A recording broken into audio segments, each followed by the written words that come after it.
So the biggest talk coming out of this past weekend of EPL football, outside of Manchester United, can't get a point, and Liverpool still can't get a win. Seriously though, most of the talk has been about the fracas during and after the game between coaches Antonio Conte of Tottenham and Thomas Tuchel of Chelsea. The referee gave both coaches the yellow card after the first melee and the red card for their end-of-game bust-up. Subsequently, the English FA has charged both coaches for inappropriate behavior. But what's the big deal though?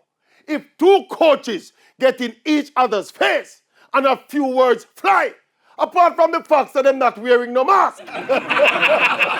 But no blows were thrown. Nobody no get hurt. This to me is just two professional football coaches showing some real passion in the midst of a bitter derby game against a rival. This is just old-fashioned big man Premier League football. And personally, I enjoyed it as much as I enjoyed the game itself. This is how I look at it.